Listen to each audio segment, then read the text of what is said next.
자, 우리 먼저 사도행전 오늘 정리를 할 텐데요.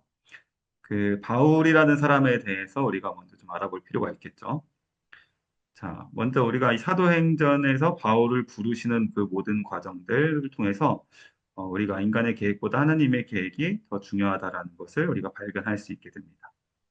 그래서 앞으로의 사도행전의 이야기를 통해서 하나님께서 이 일을 위해서 특별한 한 사람을 부르게 되셨다라는 것을 보게 될 뿐만 아니라 이 사람이 계획과 자기의 어떤 원칙을 가지고 전도 여행을 이루어 나가는 그 모든 과정들 가운데서도 사실은 이 사람의 계획과 사람의 판단이 아니라 성령님께서 모든 발걸음 발걸음을 인도해 주셨다라는 것이 강조되고 있는 책이 바로 사도행전입니다.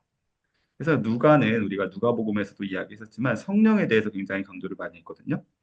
그래서 사도행전은 다시 이야기하면 어, 성령 행전이다라고도 우리가 이렇게 이해를 하고 있죠. 사람의 이해와 계산이 아니라 사실은 성령께서 모든 것을 준비하셨고 인도하고 계신다라는 것을 우리가 발견하게 되는 책이 바로 사도행전인 것이죠. 자, 이 일을 위해서 하나님께서 특별한 사람 사도 바울을 부르십니다.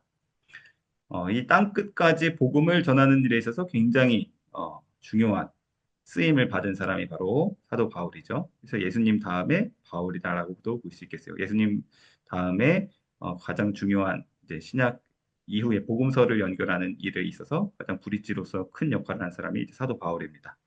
이 바울에게는 두 가지 특징이 있습니다. 첫 번째는 유대인으로서의 정체성이 있었어요. 유대인. 뭐라고 써 있냐면 엄마와 아빠가 모두 히브리 사람이었다라고 기록이 되어 있습니다. 그래서 어렸을 때부터 철저한 유대인으로서 교육받고 철저한 유대인의 전통을 가지고 생활을 했던 사람입니다. 자, 그런데 그가 살았던 곳은 또 길리기아 다소라고 하는 헬라의 가장 문명지 중에서 문명지 중 한 곳이었어요. 그러니까 마치 우리와도 같죠. 영국이라고 하는 땅에 살고 있으면서 한국 사람이라는 정체성을 가지고 준비되었던 사람인 거예요. 그러니까 우리가 우리 자녀들을 교육을 하실 때 영국 문화 안에서 이 유럽 문화 안에서 우리가 충분히 이 문화에 익숙하게 살아가지만 이 정체성만큼은 한국 사람의 문화와 한국 사람의 정체성을 잃지 않게끔 부모들이 엄청 교육을 시켰다라는 거예요. 그래서 유대인 중에 유대인이었다라고 이야기를 하죠. 그래서 이 사람이 나중에 이제 그 예루살렘으로 돌아가서 바리새인 중에 바리새인이었다라고 인정을 받아요. 그러니까 외국에서 생활을 했지만 외국에서 나고 자랐지만 나면서부터 로마인으로서 자랐지만 그 예루살렘 사람들조차도 허를 내두를 정도로 완벽한 거예요, 이 사람이. 네? 자기의 모든 율법의 완전함, 생활 양식에 있어서의 완전. 자, 그래서 사회적 지위가 매우 높았다라는 것이죠. 게다가 로마 시민권자였습니다. 그래서 어, 가문이 좋았다라는 것을 우리가 생각을 해볼 수 있겠고요. 언어와 이제 신학적인 능력, 그러니까 히브리어와 아람어, 헬라어 이 세 가지 언어를 모두 다 구사했다라는 것이 모두 다 능통하게 구사를 했고 또 아까도 이야기했지만 바리새인 중에 바리새인이 되기 위하면 당연히 토라를 완벽하게 이해하고 가르칠 수 있어야만 했겠죠.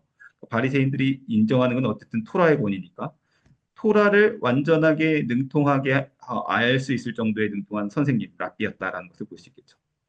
그래서 이 바리새인들의 열심이 무엇이었나요? 우리가 예전에 중간사에서 한번 다룬 적이 있었지만 바리새인들은 우리가 율법을 열심히 지키고 율법을 더 열심히 지켜내기 위해서 만들어낸 장로들의 유전이라고 하는 그 모든 세세한 법 조항들을 열심히 지키고 하나님 앞에 온 백성들이 온전히 서 있으면 알아서 메시아가 오시고 그때가 되면 알아서 우리는 다 구원받을 수 있어. 그래서 율법을 굉장히 목숨을 걸었던 사람들이 바리새인들이었거든요. 그래서 이 율법을 향한 뜨거운 사랑과 열심이 대단했다라는 것을 볼 수 있습니다. 자, 근데 이 열심의 방향이 잘못되었죠. 그래서 오히려 그 율법을 지키지 않는 같은 동족이었으나 이제 예수쟁이들이라고 하는 저 크리스천들을 박해하고 죽이는 일에 앞장섰다라는 것을 우리가 볼 수 있습니다. 그래서 초반기 사울의 사역은 이 사람들을 옥에 가둬두는 일 그리고 죽이는 일에까지 참여했다라는 것을 본인이 고백을 하고 있죠. 근데 하나님을 만나서 부르심을 통해서 이 방향만 바꿔주니까 이 모든 장점들이 크게 사용이 돼서 땅끝까지 정말 복음을 전하는 복음의 사역자로 그가 쓰임을 받게 되었다라는 것입니다. 그래서 그 결과로 예수님 다음으로 신약 시대에서 가장 중요하게 인정되는 사람이 바로 바울이다라고 볼 수 있겠습니다.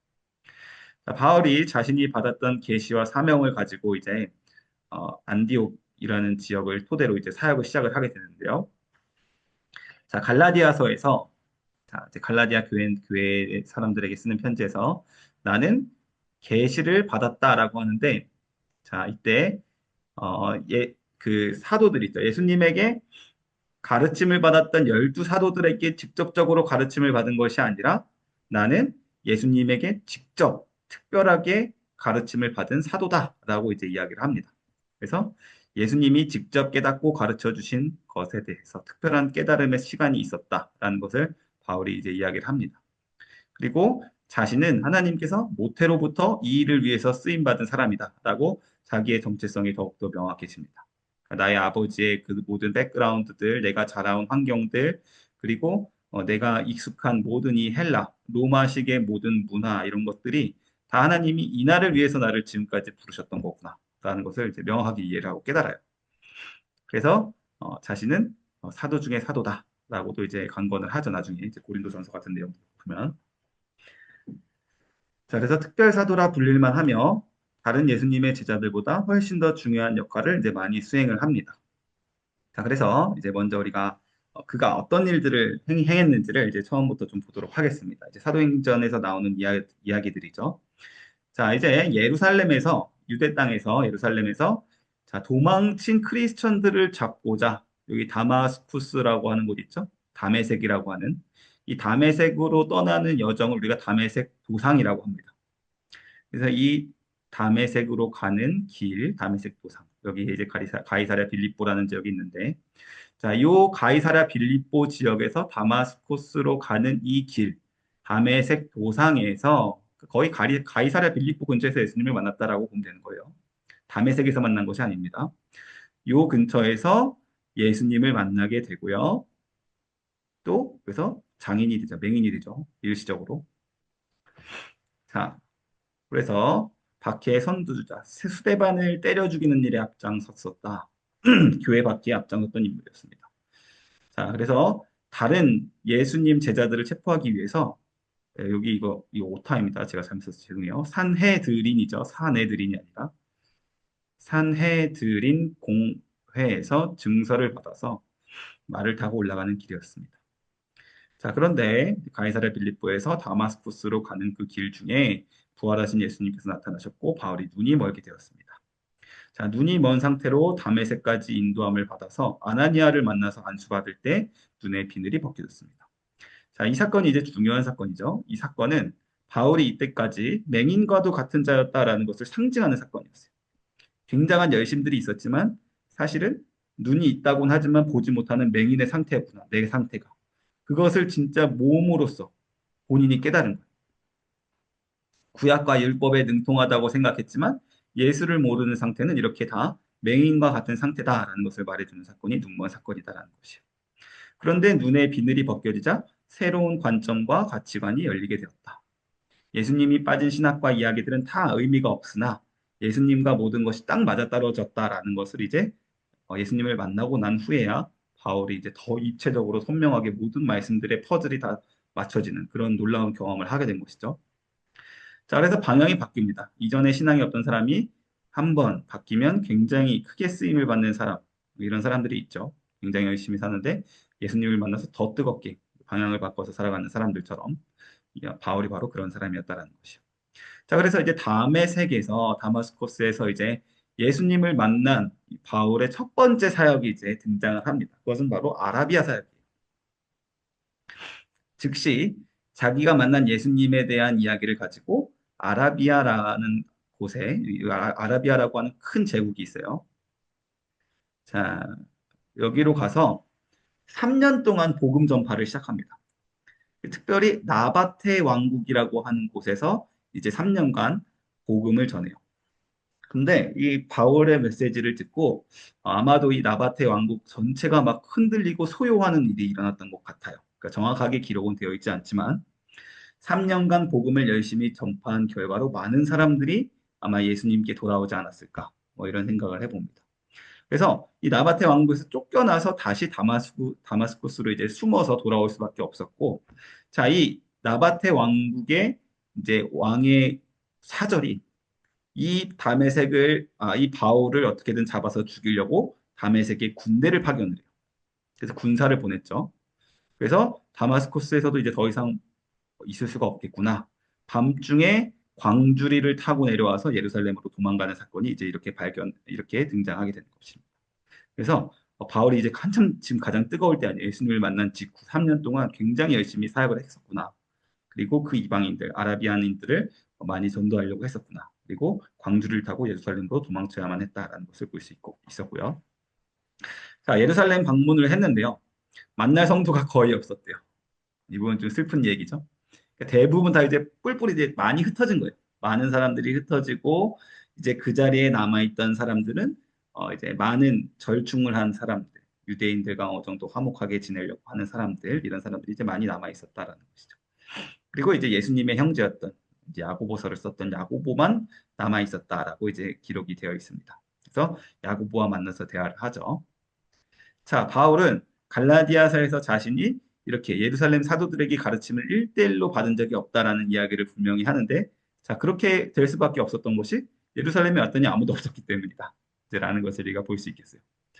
그리고 자신은 오히려 부활하신 예수님을 통해서 직접 가르침을 받은 사람이다. 라는 것을 이제 강조하게 되는 배경이 이제 여기서부터 이렇게 드러나게 되는 것입니다.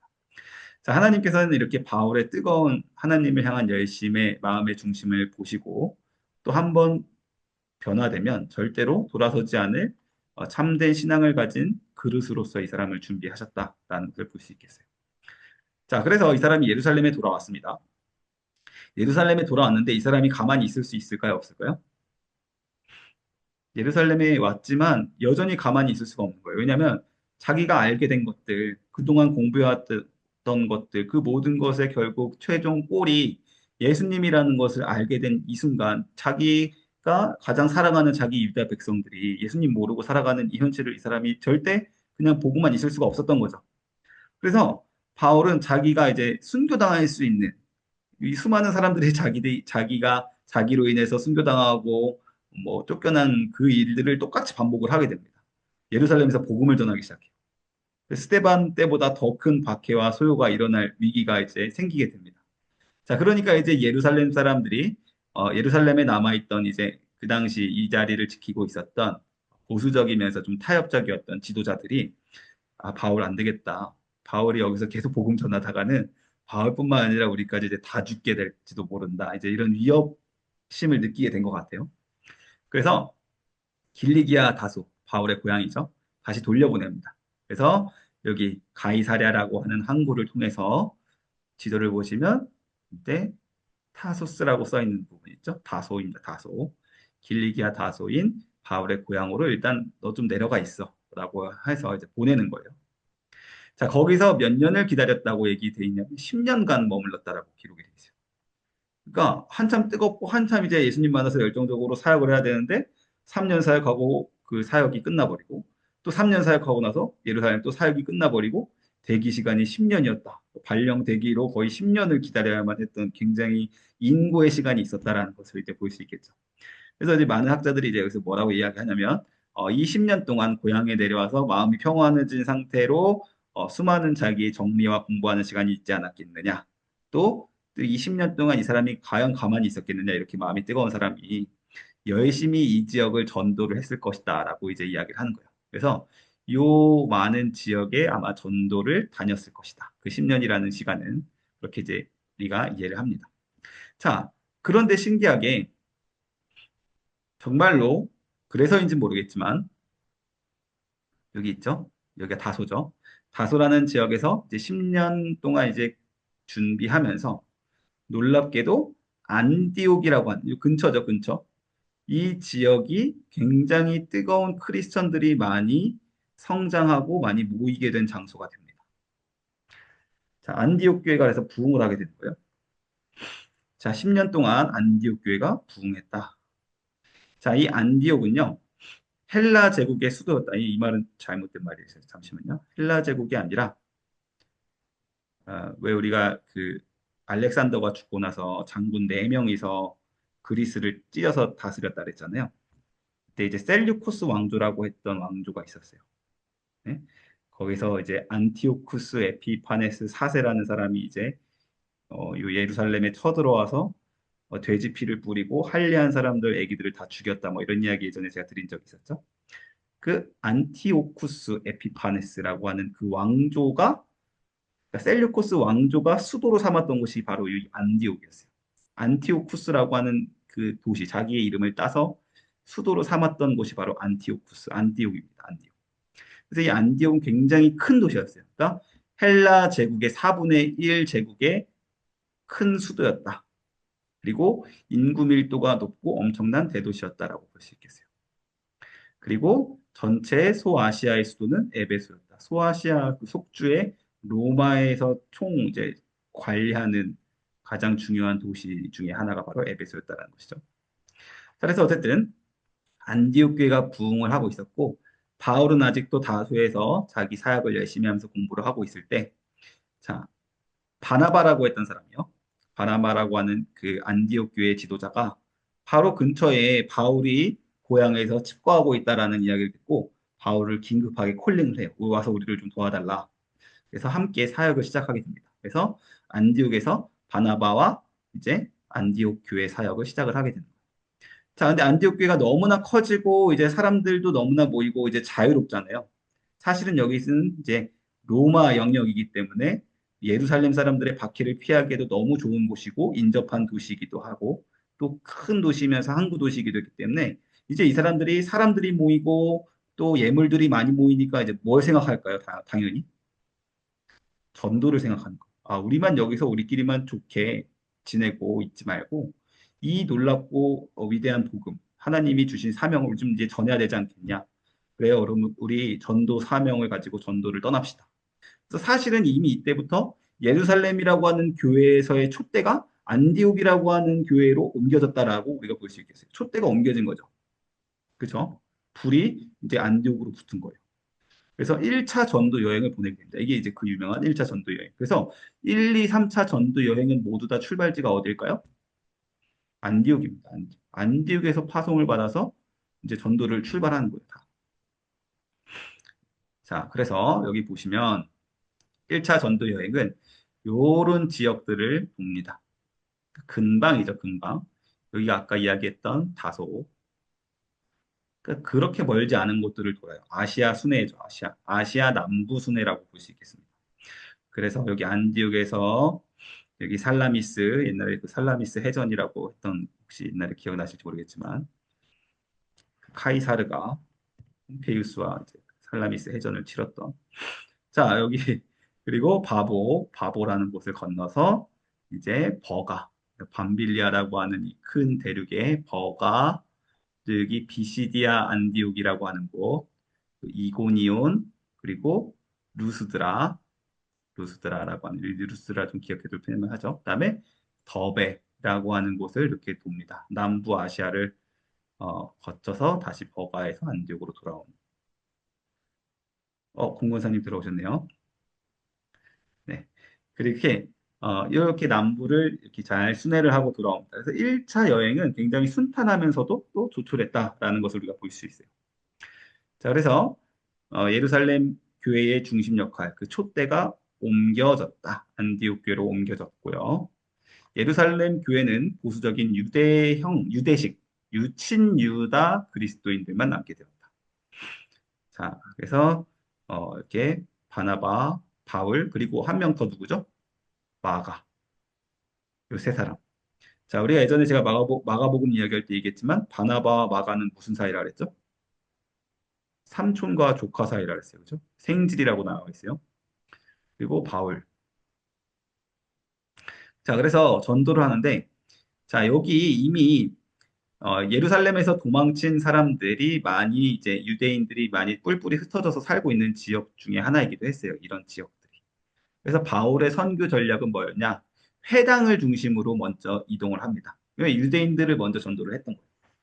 유대인들을 찾아가서 유대인들이 이제 회당, 그 시나고게라고 하는 회당에서 항상 모이니까 거기에 가서 우리가 그렇게 열심히 공부해왔던, 또 지켜왔던 모든 율법의 최종점이 예수 그리스도다라는 것을 이제 전하죠.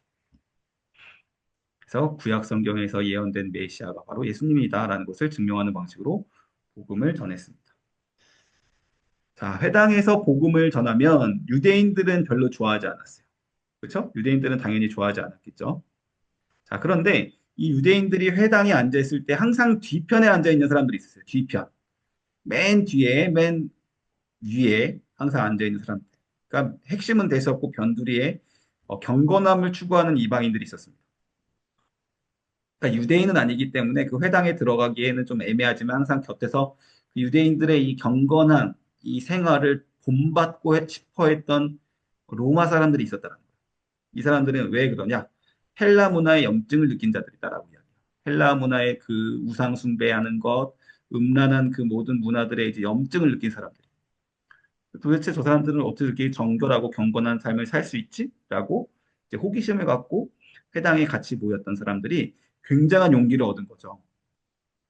아, 우리는 유대인이 아니고 아브라함의 자손들은 아닌데 예수님만 믿으면 구원을 받을 수 있다고? 라는 이 말에 굉장한 용기를 얻게 되고 이방인들이 엄청 크게 각성을 합니다. 그때. 그래서 믿음으로 율법도 필요 없다. 할례도 필요 없다. 믿음으로 메시아의 백성이 될 수 있다는 말에 크게 반응하면서 회심 운동이 일어나게 됩니다. 이게 이제 1차 전도 여행에서 가장 큰 수확. 이제 이방인들이 엄청 각성하는 계기가 되었다는 거예요. 자, 그런데 반면에 이제 문제가 생기죠. 한편으로 사이드 이펙트가 있는 거죠. 이로 인해 유대인들의 시기가 극에 달했다. 유대인들은 나름대로의 굉장한 자부심이었거든요. 자기의 할례 문화와 율법 문화. 근데 저 이방인들도 우리랑 똑같은 아브라함의 자손이 될 수 있다고 이 말에 이제 아주 격분을 한 겁니다. 그래서 바울이 이제 어디로 가나 항상 배척당하기 시작하는 그런 이제 이야기가 이제 펼쳐지게 되는 것이죠. 자, 그래서 첫 번째로 돌에 맞아 죽을 뻔한 사건이 일어납니다. 자, 루스드라라는 지역에서 아까 우리가 루스드라라는 지역은 기억을 해놓을 필요가 있다라고 이야기 들었죠. 바울이 돌에 맞아서 죽을 뻔한 사건이 있어요. 실제로 이 루스드라 성에서 유대인들이 때렸는데 바울이 죽었다라고 판단을 했어요. 그래서 성 밖으로 바울의 시신을 버렸습니다. 당연히 죽은 줄 알고. 근데 기적적으로 다음날 좀비처럼 일어나서 바울이 피투성이가 된 그 상태로 다시 일어나서 루스드라 성 안으로 들어가서 복음을 전했다라는 거예요. 유대인들이 얼마나 깜짝 놀랐을까. 죽은 줄 알았는데. 그래서 피투성이가 된 채로 성에 들어가서 복음을 전했다. 자, 그렇게 그런데 이제 또 너무 위험하니까 어쨌든 1차 전도 여행을 다 마치고 안디옥 교회로 돌아왔습니다. 그런데 이제 문제가 생깁니다. 자, 이제 문제가 생겨요. 아까도 이야기했지만 가장 큰 열매가 이방인들이 각성한 계기가 됐다라는 게 큰 열매이면서도 유대인들의 시기, 유대인들의 불만이 최고조에 달한 사건이 이제 1차 전도 여행의 결과라고 볼 수 있거든요. 근데 안디옥에 돌아오자마자 이제 문제가 하나 생겨요. 베드로가 왔는데 안디옥에서 안디옥 성도들하고 이렇게 이야기를 하는 것을 보니까 유대인 사람들하고 굉장히 친하게 지내면서 이방인 사람들과는 살짝 거리를 두는 그 모습이 거슬리는 거예요. 그러면서 식사를 할 때도 외식했다라고 이제 바울이 보고 한번 경고를 하죠. 근데 이제 이러한 문제들이 이제 심각하게 이제 점점 수면 위로 떠오르니까 예루살렘에서 안 되겠다. 자, 이방인 그 여러분 다 모이세요. 이방인 교회 여러분들 다 모이세요. 우리 회의를 좀 합시다. 예루살렘 총회가 이제 열리게 됩니다. 이 일로 가지고. 그럼 이방인들도 우리랑 똑같이 이렇게 받아들여야 될 것인가? 그럼 그 사람들이 우리가 무엇을 요구해야 될 것인가? 이런 것들을 이제 하려고 예루살렘 사람들이 이제 부르는 거예요. 자, 예루살렘의 유대인 그리스도인들이 이방인들이 옛 문화를 버리지 못한 사람들이다라고 이야기하면서 최소한 율법이라도 지키게 해야 된다라고 처음엔 주장을 했어요.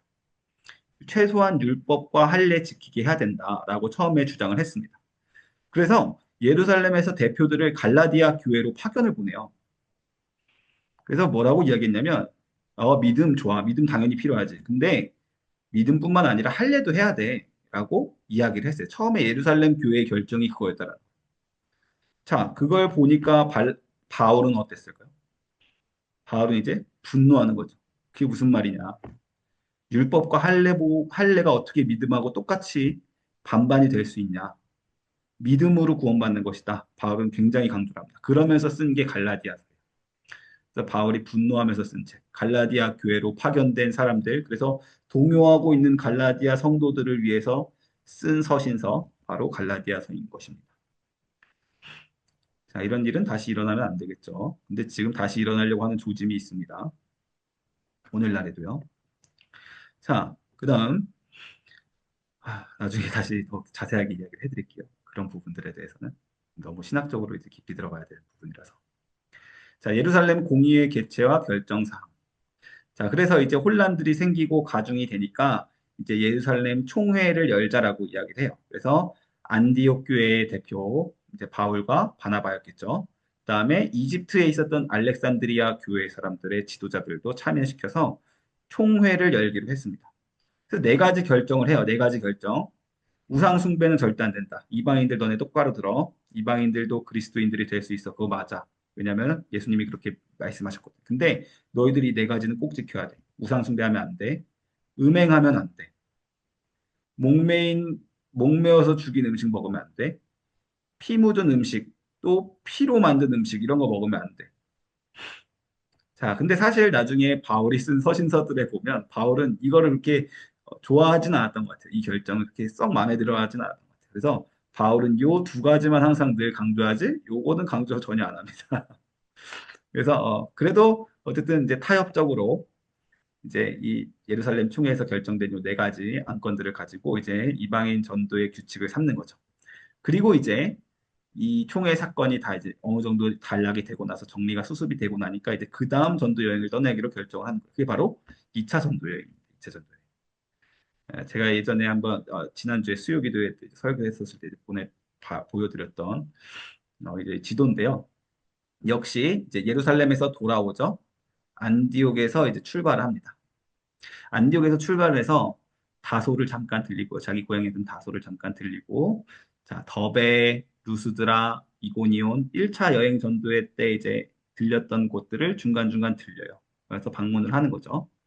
자 그러면 이제 여기서 어디로 가려고 했었냐면 첫 번째 경로는 바로 에베소입니다. 에베소. 에베소는 이 전체 아시아의 가장 큰 거점 중에 하나가 될 수 있는 곳이었어요. 아까도 말씀드렸지만, 자, 예루살렘에서 안디옥이 두 번째 촛대와도 같은 역할을 했다 그랬잖아요. 자, 세 번째 촛대가 될 곳이 어딘가? 바울이 생각했을 때 그곳은 당연히 에베소였던 거예요. 에베소만큼 전략적인 요충지가 없고, 큰 항구가 없고, 너무너무 모든 것이 발달돼 있고, 복음 전하기에 최적화된 장소. 최고의 전진기지 에베소. 근데 성령이 막으셔요. 에베소 못 가게 하세요. 그래서 계획이 좌절된 거예요. 이게 무슨 일이지? 그래서 바울이 두 번째로 세웠던 계획이 이 아시아를 어떻게든 복음을 해야 되니까 이 북쪽으로 그럼 사역을 가자, 북쪽으로. 그래서 이 북쪽으로 가려고 바울이 계획을 하는데 성령이 그것도 막아버리십니다. 그래서 그러면 어디로 가야 될까라고 해서 이제 드로아로 와서 이제 고민을 하고 있죠. 고민을 하고 있는데 성령께서 밤에 환상으로 청년의 환상을 보내시죠. 그래서 여기 마게도냐, 여기죠. 그리스 땅으로 건너와서 우리를 도우라라는 음성을 듣게 하십니다. 환상을 보게 하세요. 그래서 여기 드로아가 어딘지 아시죠, 다들? 트로이라고 하는 곳입니다. 트로이. 트로이 목마 사건이 있었던. 여기도 이제 큰 항구이고 이제 유럽으로 건너갈 수 있는 이제 도시였는데 여기서 이제 마케도니아 바로 유럽으로 넘어가게 되는 거예요. 아시아를 아직 전도가 채 안 됐는데 성령의 인도하심을 따라서 지금 바로 그냥 유럽으로 넘어가게 되는 상황이 되는 것입니다. 자, 그래서 2차 여행을 가는데, 자, 아까도 말씀드렸지만, 1차 전도 여행 때는 바나바와 마가를 함께 갔었다라고 이야기했었죠. 근데 1차 전도 여행 때 마가가 중간에 그냥 돌아가 버려요. 무슨 일이 있었는지는 정확하게 성경에서 기록을 안 합니다. 뭐 중간에 다툼이 있었는지 갈등이 있었는지 아니면 마가가 너무 힘들어서 그냥 도망치듯이 가버렸는지 모르겠는데, 바나바는 마가를 감싸죠. 자기 조카니까. 그래서 같이 데려가야 된다, 뭐 안 된다, 뭐 이렇게 하다가 이제 갈등이 점점 커지니까 예루살렘 공회에서 야, 바울과 마가는 다른 루트로 가고 바울, 당신이 우리 예루살렘 사람인 실라라고 하는 사람과 두 사람이 함께 떠나십시오라고 해서 보낸 게 2차 전도 여행이었어요. 두 사람이 바울과 실라가 2차 전도 여행을 갑니다. 그래서 바울은 실라와 한 팀이 돼서 2차 전도 여행을 떠났다라는 것이죠. 바나바와 마가는 섬으로 가게 되고요. 자, 그래서 1차 전도 여행지를 돌아다니면서 총회 결정 사항을 통보하기 위해서 루스드라로 돌아갑니다. 총회 결정 사항이 그거였죠. 우상 숭배하면 안 돼, 음행하면 안 돼, 목매달아서 죽인 거 먹지 마, 피째 먹지 마. 이거를 이제 말해주려고 가는 거예요. 그래서 자, 여기서 루스드라에서 디모데라고 하는 사람이 이제 합류를 합니다. 이 디모데라고 하는 사람은 이제 나중에 배우겠지만 반유대인이에요. 반유대인. 엄마 쪽이 유대인이고 아빠 쪽은 로마 사람이에요. 헬라 사람. 근데 어려서부터 엄마와 할머니로부터 이제 성경 공부를 잘 받았던 아주 참신한 착실한 그런 젊은 사람이었다. 젊은 목회자였다라는 것을 볼 수 있죠. 그래서 이 비시디아를 방문을 해서 1차 전도 때 그 교회를 돌아보았고요. 에베소로 처음에 가려고 했는데 저지를 당하고요. 북쪽으로 가려고 했는데 저지를 당했다. 아까 이야기했었죠. 그리고 마게도니아 환상을 통해서 이제 유럽으로 넘어가게 됩니다. 자, 바울의 계획은 동방 지역을 다 전파한 후에 서방으로 넘어가는 것이었는데 성령께서는 마게도냐가 훨씬 더 급하고 중요하다라고 보셨다라는 것입니다. 자, 이것이 아까도 말씀드렸지만 사도행전이 우리에게 주고자 하는 메시지이시죠. 이 모든 일을 우리가 우리 열심을 한다고 하는 건가요? 아니라는 것이죠. 성령께서 주도하신다라는 것입니다. 교회 일도 우리가 하는 모든 이 일도 사실은 우리가 우리 힘으로 하는 것 같지만 성령께서 모든 전파, 모든 발걸음 발걸음을 인도하시고 계신 사도행전이다, 성령행전이다라는 것을 이야기하는 것이죠. 그래서 우리가 인생을 살면서 인간적인 노력을 우리가 최선을 다해서 해나가는 것도 중요하지만 하나님께서 막으실 때가 있어요. 막을 때는 이거 하나님이 막으시는 거구나. 하나님의 다른 뜻이 있구나라는 것을 우리가 늘 인정하면서 하나님의 때를 기다리는 것이 중요하다라는 것이 이제 2차 전도 여행 때 우리가 중요한 교훈 중에 하나로 삼아야 되는 것이죠. 자, 이제 누가가 마게도냐로 넘어갈 때 합류를 하게 됩니다. 의사 누가죠. 자, 이제 바울이 환상을 보고 이제 드로아에서 건너가려고 하는데 의사 누가를 멤버로 붙여주십니다. 이 누가라고 하는 사람은 빌립보 사람이에요. 빌립보 사람. 자, 이방인이죠. 자, 그래서 누가의 안내를 받아서 첫 번째로 사역을 시작한 곳이 어디라고요? 빌립보인 겁니다. 네, 빌립보. 네. 그리고 이제 누가가 열심히 쫓아다니면서 이제 바울의 모든 이야기들을 글로 써내려가기 시작한 거예요. 그래서 쓰여지기 시작한 게 누가복음과 사도행전인 것입니다. 2차 전도 여행에서부터 기록이 되기 시작합니다. 그 디모데는 바울의 제자이자 이제 뒤에서 열심히 심부름하는 사람. 그 누가는 자기 직업은 있지만 또 바울을 열심히 서포트하고 또 다치면 도와주고 어디서 맞고 오면 상처를 이렇게 치료해주고 항상 맞고 다녔으니까요. 그리고 이제 이런저런 이제 조언을 해준 사람. 실제로 전도의 그 실제 전도를 하면서 기회를 해서 열심히 다닌 사람들은 바울과 실라였다. 나중에 그래서 보면 빌립보에서 이제 감옥에 갇히거든요. 근데 이제 네 사람이 갇히는 게 아니라 두 사람이 갇혀요. 두 사람이 바로 바울과 실라가 갇히는 것이죠. 그러니까 디모데는 이제 그 현장에서 이제 심부름하느라 돌아다니고 있었을 거고 어디 뭐 잘자리 찾으러 다니고 먹을 거 찾으러 다니고 그래서 다행히 그 고통을 면한 거죠. 그리고 누가는 이제 이야기들을 가지고 어디선가 조용히 앉아서 열심히 글을 쓰고 있었을 것이고 이제 바울과 실라가 이제 잡히는 겁니다. 자, 그래서 네 명의 팀이 돌아다녔다. 주요 동물 도시가 빌립보였다. 그래서 빌립보에서 이제 그 우리 청년 중에 여자 자매 있죠? 리디아라고 돼 있는 영어로. 첫 번째 루디아라는 성도서부터 시작해서 이제 유럽이 복음화되기 시작하는 거예요. 그리고 첫 번째 교회가 빌립보 교회입니다. 지금은 흔적도 없어요. 유럽의 첫 번째 교회, 그 역사적인 교회가 지금 아주 흔적으로만 남아있고 지금은 교회가 없어요. 막 돌무더기 이런 것만 남아있습니다. 나중에 터키 가실 일 있으시면 이제 보실 일이 있습니다. 자, 그래서 나중에는 아테네까지 가게 됩니다. 자, 그래서 빌립보에서 사역을 하다가 이제 빌립보 교회가 어느 정도 커지고 나서 데살로니가라고 하는 곳에 가서 6개월 정도 사역을 하거든요. 추정입니다. 6개월 정도 사역을 하고 유대인들의 박해로 이제 죽을 뻔해요. 여기서 보시면 빌립보를 지나서 여기 데살로니가라고 하는 요 지역에서 6개월 정도 사역을 하는데 자 여기서도 이제 유대인들이 너무 박해를 하니까 이제 도망치듯이 야반도주를 하는 거예요. 어쩔 수 없이. 그래서 베레아를 통해서 베레아에서 네, 베레아에서 굉장히 열심히 있는 사람들을 이제 만나게 되고 베레아에서도 이제 교회가 세워지는 것을 이제 보게 되고요. 결국에 나중에 아테네로 도망을 오게 됩니다. 자, 아테네는 그리스의 뭐죠? 수도죠, 수도. 그리고 우리 그 대형박물관에서 보셨죠? 아테네에 그 무슨 언덕이 있었죠? 아, 아크로폴리스, 그죠? 아크로폴리스 언덕에 보시면 그 유명한 신전이 있습니다. 무슨 신전이죠? 제우스, 파, 폰, 파르테논 신전. 타포텐. 네, 우리 어디요? 대형박물관에서 우리 보셨잖아요. 그리스관 들어가시면 그 파르테논 신전 모양이 있었잖아요. 그 신전이 있는 그 아크로폴리스 언덕 바로 밑에 조그마한 언덕이 있었어요. 그게 바로 아레오바고 언덕이었습니다. 아레오바고. 그 아레오바고 언덕에서 자 이제 철학자들하고 이제 논쟁하는 사건이 이제 여기서 벌어지는 거예요. 야, 저 하늘에 닿을 것 같은 저 파르테논 신전 저렇게 만든다고 한들 너희들이 정말 하나님께 갈 수 있다고 생각하니? 이런 설교가 이제 아레오바고 설교가 이제 여기서 나온 것이죠. 도망치면서 도망치는 중에 이제 도착한 곳에서 또 목숨 걸고 그런 설교하는 거예요. 이 사람들한테 돌 맞아 죽을 것 같고 하면서. 자, 그리고 결국에 아테네 사람들하고 이제 설전을 벌이고 있다가 이곳을 떠나서 이제 고린도로 도착을 하게 됩니다. 그러니까 오래 머물지 못했어요. 근데 고린도에서는 오래 머물렀어요. 1년 반, 18개월 동안 이곳에서 고린도 교회를 잘 성장시킵니다. 왜냐하면 지금까지 지나온 곳들 그랬지만 고린도를 잘 전도해 놓으면 우리가 어떻게든 사역을 할 수 있어. 그리고 고린도에서 오랫동안 사역을 할 수 있었던 결정적인 계기가 있어요. 그게 브리스길라와 아굴라라고 하는 부부를 만났기 때문에 그 일이 가능했던 거예요. 지금까지는 막 쫓기듯이, 왜냐면 먹고 살 방법이 없었거든요. 후원해 주시는 분들도 없고.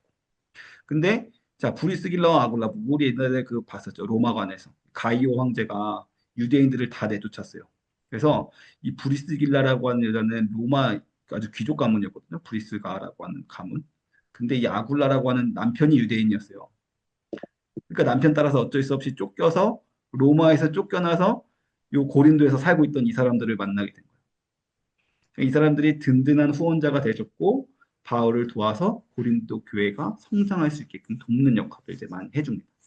그래서 이제 거점이 되는 교회들이 몇 군데가 생겨요. 그래서 고린도 교회 그리고 데살로니가 교회. 이 두 교회가 아주 2차 전도 여행에서 거점과도 같은 중요한 역할을 하는 일들이 생깁니다. 그래서 낮에는 텐트 메이커, 텐트를 만들어서 파는 일을 합니다. 바울이.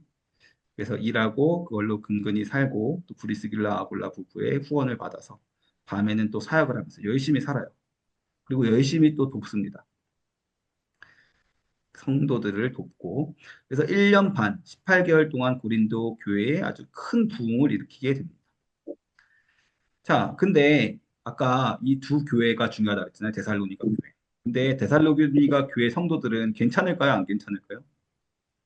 갑자기 하룻밤 사이에 목사님 두 분이 도망갔어요. 야반도주였어요.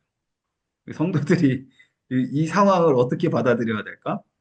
근데 그러고 나서 지금 18개월이 지나버린 거예요. 목회자가 빈자리가 18개월이 됐고 이 사람들이 여기 남아서 자기들끼리 교회를 지키고 있다는데 지금 말이 안 되는 상황이죠, 사실은. 그래서 이제 쓴 편지가 데살로니가 전서가 되는 겁니다. 자, 데살로니가 교회의 문제. 자, 나중에 또 이제 자세히 보실게요. 야반도주로 인해서 성도들이 바울 스님이 어떻게 우리를 버리고 갔으며 왜 돌아오지 않느냐 삐져 있는 상황이었다. 그래서 디모데를 보내요. 디모데를 통해서 디모데가 참 그 데살로니가 교회에 남아 있었어요.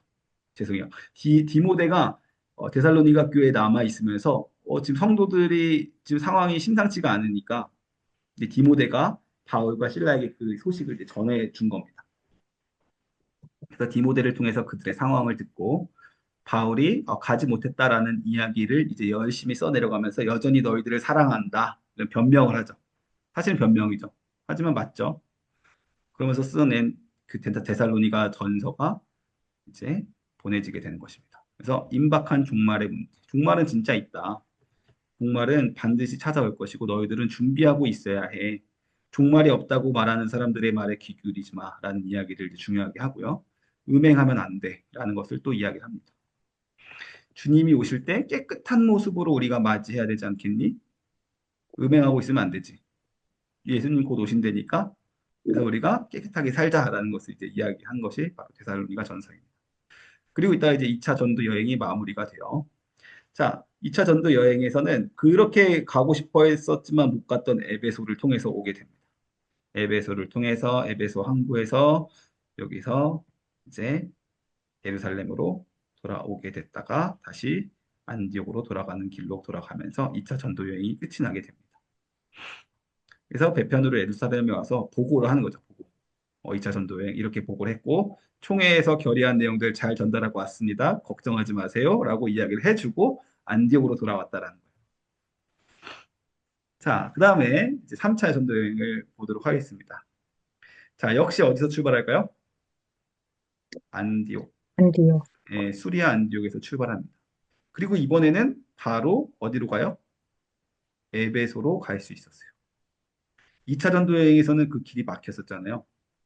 근데 이번에는 에베소로 바로 와서 에베소에서 사역을 합니다. 그래서 자 다시 1차 전도 여행지였던 더베, 루스드라, 이고니온, 비시디 안디옥 이런 곳들을 지나면서 한 번씩 돌아보면서 오랜만에 또 왔습니다. 뭐 잘 지내고 있었어요. 복음 전파 또 하면서 이제 중심지인 에베소 본인이 그렇게 처음부터 가고자 했던 그곳에 이제 바로 올 수 있었던 거예요. 그래서 바로 에베소로 가게 되었다. 자, 그다음에 여기서 3년을 머물면서 사역을 합니다. 3년을 머물면서. 그러니까 2차 때는 막혔는데 성령 하나님께서 지금은 때가 됐다라고 해서 3년 동안 그곳에서 사역을 하게 해주셨다는 것입니다. 자, 우리 에베소에서 아주 중요한 사건이 있었죠. 우리 그리스 로마 그 대형 박물관에서 아르테미스 여신 여신 신전에 있었던 그 금 조각들 있던 거 혹시 기억나시나요? 조만한 동전같이 생긴 요만한 금덩어리들 몇 개 있었고 아르테미스 여신, 다이애나 여신 얼굴 요만큼 잘려 있는 무슨 조각 같은 거 있었잖아요. 예, 거기가 바로 에베소에서 발견된 에베소에서 아주 크게 성대하게 믿었던 다이아나 여신 신전이에요. 아르테미스 여신 신전. 그래서 2년에 한 번씩 아주 큰 축제가 있어서 로마에서도 막 사절단들이 파견이 돼서 그 에베소에서 막 북적북적거리면서 아주 막 난리도 아니었대요. 자, 근데 이 3년 동안 여기서 사역을 했으니까 무슨 일이 벌어졌을까요? 이 에베소 사람들이 전도가 된 거예요. 그래서 이 바울의 이 3년 사역 후반기에 이거 도저히 이거는 그냥 넘어가면 안 된다 이제. 이제 우리가 다 바울 때문에 우리 다 죽게 생겼다. 그 우상 장사들 있죠. 은장색 데메드리오라는 사람이 주축이 돼서 저 바울을 죽여야 된다고 부추기고 사람들이 들고 일어난 거예요. 사실은 에베소를 조금 더 복음화를 시켜서 에베소를 세 번째 촛대에 아주 중요한 교회로 만들어서 자, 여기 에베소의 위치가 아주 중요하다 그랬죠. 에베소로부터 고린도까지 아주 그냥 순식간에 배로 타고 이동할 수 있었고 저 서바나라고 하죠. 서바나. 저기 스페인. 저기 멀리 있는 스페인까지 땅끝까지 진짜 가려면 우리 에베소가 너무 필요하기 때문에 에베소 사실 좀 더 사역을 하고 싶었어요. 근데 이 은장색 데메드리오라고 하는 이 사람들과 우상 장사꾼들이 이제 어, 소요를 일으키고 결국에는 거기서 더 이상 사역 못하겠다라고 된 거예요. 자, 그런데 동시에 맞물려서 벌어진 일이 고린도 교회입니다. 고린도 교회에서도 이제 사건이 터지기 시작합니다. 여기죠. 3년이라는 시간 동안 바울이 여기서 사역을 하고 있는 동안 고린도에서 자랑하는 사람들이 막 생겨난 거예요. 돈 많죠. 뭐 사회적으로 지위 높은 사람들도 많죠. 또 아볼로라고 하는 사람이 이제 사역을 또 하고 막 이랬다고 하는데 뭐 그 사람이 이제 엄청난 명설교가였다고 해요. 설교를 엄청 잘하는 사람. 그러니까 뭐 그 사람을 따르는 사람들도 있고 사람들이 막 서로 뭐또 은사 문제도 있었고 다 서로의 잘남을 가지고 막 서로를 드러내면서 막 싸우고 갈등하는 일들이 고린도교에서 생기래. 3년 동안 자리를 비운 사이에. 자, 그래서 고린도 교회에 문제가 발생했다라는 것이죠. 자, 첫 번째 문제는 이겁니다. 영육 이원론. 그러니까 우리가 그 그리스 사람들은 항상 이 두 가지를 굉장히 중요하다고 이야기했잖아요. 플라톤하고 아리스토텔레스가 요 손가락 위로 들고 있는 거랑 손가락 아래로 내리고 있는 거, 그러니까 형 이상학, 저 위에 이데알 세계가 있다라고 이야기하는 거. 그리고 형 이하. 지금 여기 보이는 것들을 잘 탐구해야 돼. 그래서 과학이 발전하고 뭐 이런 것들이 있었다 그랬잖아요. 사람의 신체, 몸, 뭐 과학, 건물, 건축 이런 것들이 이제 발전했다 그랬잖아요. 근데 이거 두 가지를 사람들이 다 이제 깊이 심취해 있었어요. 근데 이제 이 그리스 이 철학에 이제 영향을 받았던 고린도 사람들이 영육이원론. 아, 우리 예수님 믿었으니까 우리 영혼은 이미 천국 간 거 아니야? 우리 어차피 천국 갈 거야. 이 몸은 지금 이 땅에서 우리를 묶어두고 있는 감옥이야. 이 몸은 어떻게 되든 상관없어. 우리는 이미 천국 갔으니까. 그러면서 교회를 다니는 사람들이 이제 뭐 하기 시작하는 거야? 다시 음행하기 시작하는 거야. 아, 이 몸은 원래 이 몸이 끌리는 대로 그렇게 사는 거야. 괜찮아. 그래서 뭐, 막 술에 엄청 취해 있는 일, 그리고 음행하는 일, 또 똑같이 그 여신들의 숭배 의식에 참여하는 일. 야, 우리가 이 땅에서 이렇게 살고 있는데 어떻게? 우리가 고린도에서 태어나는데 어떻게? 고린도 사람들이면 어쩔 수 없어. 참여해야지. 이렇게 돼버린 거예요. 이 큰 문제 중에 하나가 이거였다. 두 번째는 영적 우월주의. 자, 모든 것이 강하다. 자, 육으로는 무엇을 해도 가능하다라고 여겼으며, 동시에 모든 것이 가하다라고 생각하는 사람들이 있었다. 가하다. 이게 강하다가 아니라, 이거 못한데, 죄송해요. 모든 것이 가하다. 그리고 나는 이 땅에서 무슨 무슨 은사를 받았다. 영적 우월주의자들. 어떤 은사가 더 귀하냐? 내 은사는 무슨 은사다. 이게 막 막 서로 과시하는 사람들이 많았다라고 이야기를 했잖아요. 그러다 보니까 그 안에 교회 분열이 일어나게 됐다. 서로 자랑하는 문제가 발생하게 됐습니다. 자, 그래서 이 바울이 고린도 전서를 발송합니다. 그래서 너네 십자가의 도가 뭔지 정말 모르는구나. 내가 다시 설명해 줄게. 라고 쓴 게 고린도 전서예요. 1년 6개월 동안 사역을 했지만 너희들은 믿음은 정말 그거 아니야. 라고 이야기하면서 십자가의 도가 뭐냐? 십자가의 도는 예수 그리스도의 약함이야. 십자가의 도는 예수 그리스도의 낮아지심이야. 너희들의 잘남과 강함이 아니라 낮아지고 겸손해지고 내려오는 게 십자가의 도야라는 것을 굉장히 열심히 이야기를 합니다. 고린도 전서를 통해서. 그래서 서로 낮아지고 섬기려고 순종해야지. 그렇게 자랑하는 게 아니라고 이제 이야기를 해준 거예요. 약할 때 내가 약하지만 오히려 주님이 강함이 되신다라는 것을 이제 강조를 하는 것입니다. 그렇게 해서 자, 잠깐 다시 지도를 보실게요. 그래서 요 에베소에서 첫 번째로는 여기 아까 데살로니가 교회에서 사역하고 있었던 그 누구죠? 제자 디모데를 처음에 고린도로 음, 보내요. 그런데 디모데를 보냈는데 고린도 사람들이 꿈쩍도 안 해요. 제 생각에는 디모데라는 그 제자가 좀 유약한 사람이었던 것 같아요. 그래서 나중에 왜 디모데 그 전서 쓴 거 보면 강하고 담대하라는 말 되게 많이 나오잖아요. 너가 연소하고 사람들이 업신여김을 받지 않도록 뭐 어떻게 행동하고 뭐 이런 것까지 코칭을 해주잖아요. 그러니까 디모데 이야기에 귀뚱으로 듣는 거예요. 그래서 바울이 안 되겠다라고 해서 에베소에서 이제 디도라고 하는 사람을 보냅니다. 디도라고 하는 또 자신의 이제 제자 중에 한 명인 목회자를 보내요. 이 디도는 굉장히 센 사람이에요. 원칙주의자. 가가지고 고린도 교회 가가지고 말썽 피우는 사람을 그냥 다 쫓아내요. 다 출교시켜버려요. 너네 다 나가. 너 목소리 너무 커. 그러면서 다 쫓아내요. 근데 나름대로 이제 다 원칙이 있었죠. 교회의 순결과 질서를 어지럽히는 자들은 그냥 다 나가라. 근데 놀랍게도 디도가 그렇게 세게 원칙대로 말씀대로 딱 하니까 고린도 교회가 정리가 된 거예요. 신기하게. 질서가 다시 잡히고 사람들이 다시 이제 우리가 잘못했구나 반성하고 회개하면서 돌아옵니다. 그 얘기가 이제 디도와 디모데를 통해서 바울에게 전달이 되죠. 그래서 자, 여기 에베소에서 보시면 3년 동안 사역을 하다가 이제 쫓겨날 수밖에 없었던 바울이 이제 여기 데살로니가 지역으로 다시 돌아오고요. 여기 고린도에 있었던 디모데가 이제 또 이제 쫓겨오면서 또 데살로니가 지역에서 또 둘이 동시에 만나요. 어떻게? 서신을 들고. 그래서 그 이야기를 듣고 디도가 잘 정리를 했다고 합니다. 너무 잘 됐다. 그래서 쓴 편지가 고린도 후서가 된 거예요. 내가 너희들이 회개하고 돌아왔다는 소식을 들으니까 너무 감사하고 기쁘며 그래서 이 디모데가 다시 고린도 지역으로 가서 그 고린도 후서를 전달을 해주고 거기서 이제 사역을 하게 되는 그런 내용이 이제 펼쳐지게 되는 것입니다. 자, 그래서 3차 전도 여행으로 보도록 하겠습니다. 3차 전도 여행을 이제 보면, 그래서 다시 이쪽으로 와서 이제 밀레도를 통해서 바울이 아직은 2차 전도 여행인데요. 죄송해요. 3차 전도 여행이죠. 3차 전도 여행. 드로아를 통해서 다시 밀레도로 돌아와서 이제 예루살렘으로 이제 가려고 합니다. 그래서 마게도니아에서 고린도 후서를 썼다.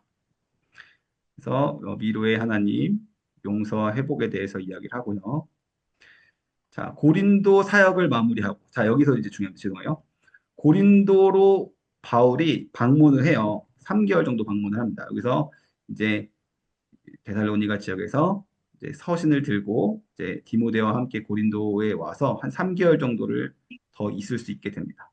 그래서 고린도 사람들한테 드디어 이제 약속을 지키게 된 거죠. 내가 다시 한번 너희들을 방문할 일이 있겠다라고 한지 지금 꽤 많은 수년이 지났지만 어쨌든 이제 드디어 방문을 하게 돼요. 근데 조금밖에 못 있었던 거죠. 3개월 정도 방문을 하면서 그러면서 이제 바울의 눈은 어디를 향해 있었냐면 로마를 향해 있었어요. 결국 최종적으로 자기가 가고자 했던 로마. 그래서 로마 교회에 갈 계획을 하면서 그러니까 고린도 사역을 마무리하고 이제 다 정리가 잘 됐고 하니까 이제 예루살렘에 갔다가 난 로마로 가야겠다라고 이야기하면서 로마 교회의 선교 파송을 요청하는 편지를 쓰게 됩니다. 그게 바로 로마서예요. 선교 파송을 요청하는 편지. 내가 지금 스페인까지 땅끝까지 복음을 전하라는 예수님의 명령을 듣고 나는 복음을 전하려고 하는 사람입니다. 여러분 많이 들어보셨죠? 저에 대해서. 여러분이 그곳에서 교회를 이루고 있다는 사실에 너무 감사합니다. 내가 여러분에게 전해줄 일, 그리고 땅끝까지 복음을 전해줄 내용은 이러이러한 내용들입니다를 쫙 정리를 해요. 자기가 가지고 있는 신학의 내용들과 이걸 가지고 복음 전도를 하려고 하니 후원 좀 해주시고 도와주십시오라고 하는 게 로마서인 거예요. 그래서 고린도 지역에서 이제 그 눈을 돌려서 로마를 향해서 로마서를 먼저 쓴 겁니다. 그래서 자, 여기 보시면 로마서의 성격. 로마 교회와 친하지 않았기 때문에 자기를 소개할 필요가 있었다. 그리고 자신이 전하는 복음의 내용이 뭔지. 그래서 교리적인 내용이 굉장히 많이 들어있다 그랬죠. 로마서에. 그러니까 나는 이런 지금 내용을 가지고 복음 전도를 할 계획이다. 그러니까 자기 어필을 하는 거죠. 자, 그래서 로마서 집필 계획을 가지고 스페인 사역까지 계획을 세운 후에 자, 중요한 것은 이 당시에 또 예루살렘으로 꼭 가야만 하는 이유가 있었습니다. 왜냐하면 예루살렘이 그 당시 굉장히 열악했거든요. 이제 많은 성도들이 많이 줄어서 힘들기도 했지만 이제 꺼져가는 촛불과도 같은 교회라 그랬죠. 근데 게다가 기근까지 그 땅에 되게 심하게 왔어요. 그래서 실제로 예루살렘 교회가 너무 힘들었어요. 그래서 여러분이 우리 첫 번째 우리에게 복음의 불을 당겨주었던 예루살렘 교회를 우리가 도와줘야 됩니다라는 이야기를 굉장히 많이 해요. 왜냐하면 우리가 이렇게 문화와 지역은 다르지만 우리가 한 성령 안에서 한 몸 된 교회입니다. 그래서 이 헌금을 해서 예루살렘 교회에 전달해 주는 일을 굉장히 중요하게 본 거예요, 바울은. 그냥 돈으로 도와주는 게 아니라 우리가 사실은 하나야. 예수 그리스도 안에서 우리는 다 한 가족이고 한 지체야라는 것을 보여줄 수 있는 것, 그건 당연히 연보다라고 생각을 합니다. 그래서 이 사람들은 돈이 많아요. 돈이 많으니까 이제 자꾸 딴 생각을 하고 음행하고 이제 술 취해 있고 맨날 이런 일을 하는 거죠. 그러니까 여러분이 도와주십시오.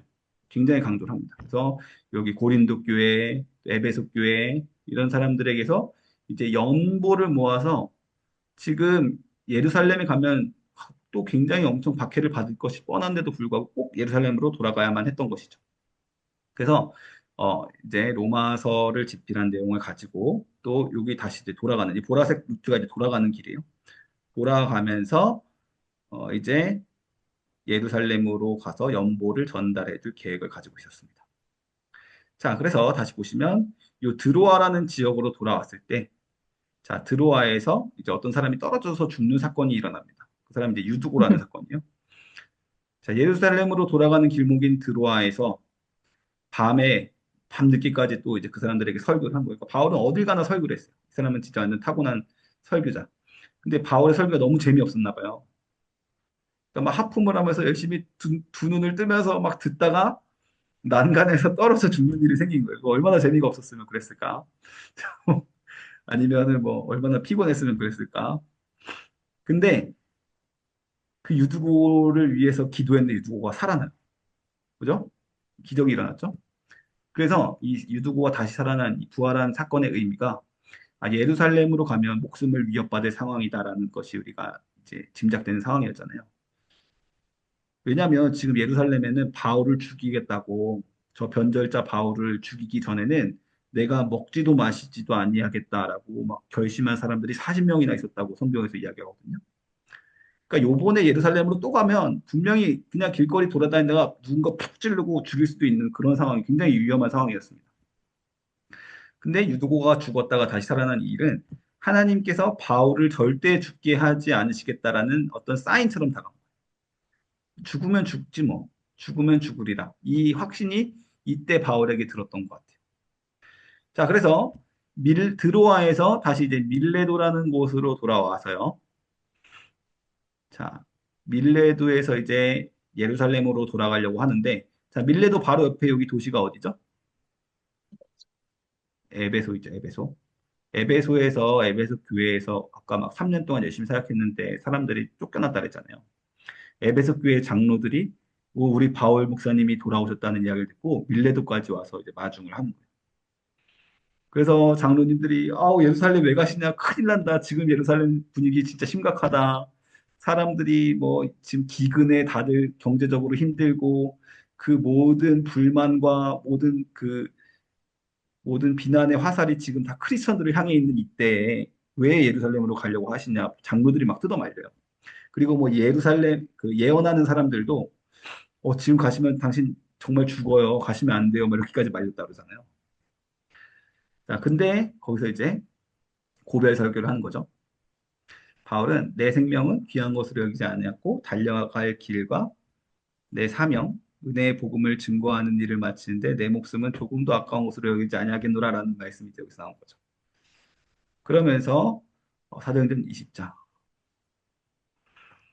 하나님을 믿으라 라고 이야기하면서 그러면서도 죽으면 죽으리라 하고 예루살렘으로 가는 것입니다. 예언자들이 계속 죽을 것이라고 예언했음에도 불구하고 바울은 죽으면 죽는다는 각오로 예루살렘에 가게 됩니다. 그래서 예루살렘에 갔어요.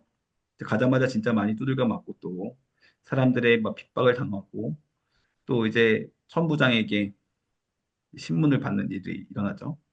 근데 이제 진짜 실컷 두들겨 팼는데 그러고 나서 나중에 바울이 난 사실 로마의 시민권자인데 이걸 이제 말하니까 이제 천부장이 기겁을 하죠. 큰일 났다 이거 큰일 났네.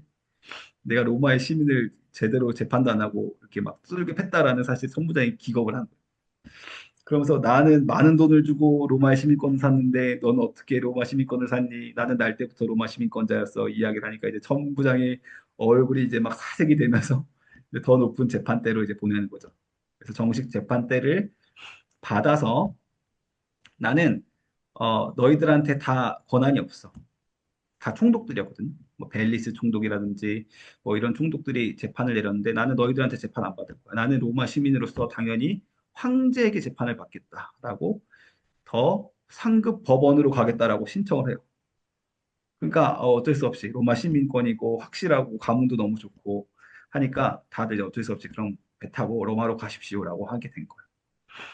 그래서 함부로 할 수 없이 로마로 가야 된다. 그러니까 이 바울에게는 어떻게 보면 하나의 믿는 카드가 하나가 있었던 거기도 하죠.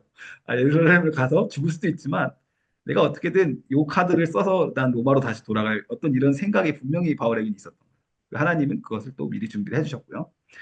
자, 그래서 시민권을 통해서 가이사랴로 이동을 합니다. 그래서 가이사랴에서 이제 배를 타고 이제 무라라고 하는 그 로마의 화물선에서 이 무라라고 하는 이 국내에서 엄청 더 큰, 아주 이 큰 바다를 지나는 큰 화물선, 더 큰 화물선으로 이제 갈아타서 이제 미항이라고 하는 곳에 이제 나중에 도착을 하는데요. 이제 미항에서 이제 중요한 일이 벌어지죠. 그래서 바울이 뜯어 말린다. 오늘 가면 안 돼. 여기서 겨울을 나고 가야 돼. 근데 그 백부장이죠, 백부장. 백부장이 그 선장들의 말을 더 귀담아 듣고 바울의 말을 무시하죠.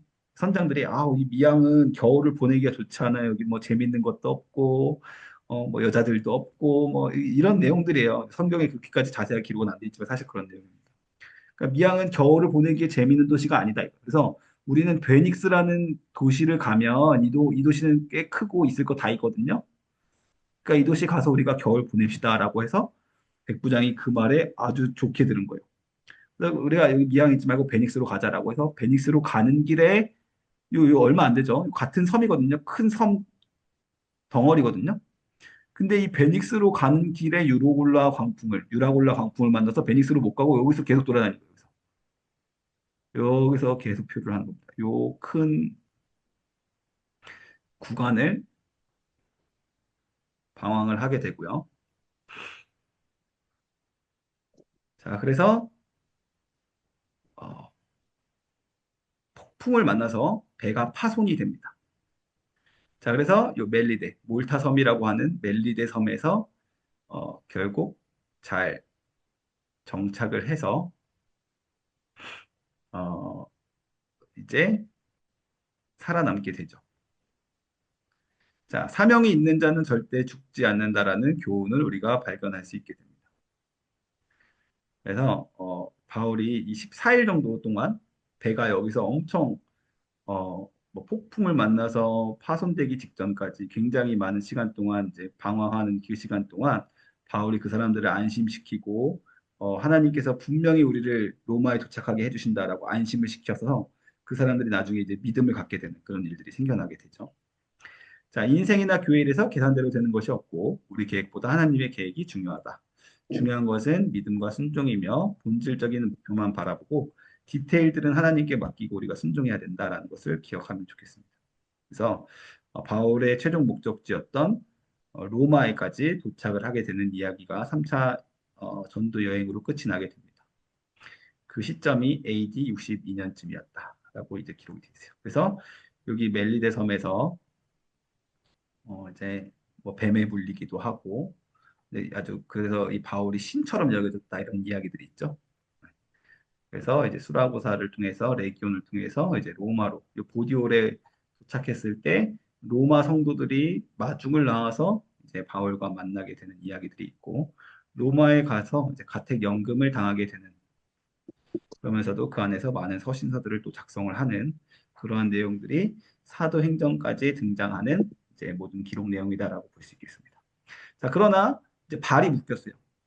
자, 이제 바울은 더 이상 이제 열심히 그렇게 하나님 성령의 인도하심을 따라서 열심히 전도하는 그 일을 하지 못하게 됐어요. 그런데 그럼에도 불구하고 사도행전의 마지막이 무슨 말씀인가요? 거침없이 담대하게 그 상황 가운데서도 복음 전하는 일을 쉬지 않았다라고 이야기합니다. 발이 묶여고 글을 쓸 수밖에 없었지만 거침없이 담대하게 끝까지 모든 상황 가운데서 성령님이 인도하심을 믿고 그 복음 전한 사역을 감당했다라고 이제 이야기가 끝이 나는 것입니다. 자, 이렇게 바울의 전도 여행과 서신을 통해 알 수 있는 핵심적인 내용은 무엇인가? 바울은 특별한 부르심을 받아 유대인과 헬라인 모두에게 복음을 전할 적임자였으며 성령의 인도하심에 따라서 세 차례의 전도 여행을 통해 복음을 땅끝까지 전파하고 각 교회에 필요한 서신, 갈라디아서, 데살로니가 전후서, 고린도 전후서, 그리고 마지막으로 후원 요청하는 로마서 등의 편지를 썼다. 정리가 잘 되시죠? 바울의 전도 여행에서 가장 중요하게 강조되는 원리는 무엇인가? 바울의 계획이 아닌 하나님의 계획과 성령의 인도하심에 순종하는 것이 사명자의 길이라는 것을 강조할 수 있습니다. 바울 사도의 뜨거운 열심과 전략적인 여정을 통해서 복음 전파의 본질을 꿰뚫어 보는 시간을 가질 수 있었습니다. 자, 그래서 이 시간을 통해서 특별한 부르심과 회심 이후의 여정 지도를 함께 보시고 또 성령의 인도하심에 순종하는 것이 얼마나 중요한지를 우리가 함께 살펴보았습니다. 이렇게 전도 여행까지 마치도록 하겠습니다. 혹시 질문 있으실까요?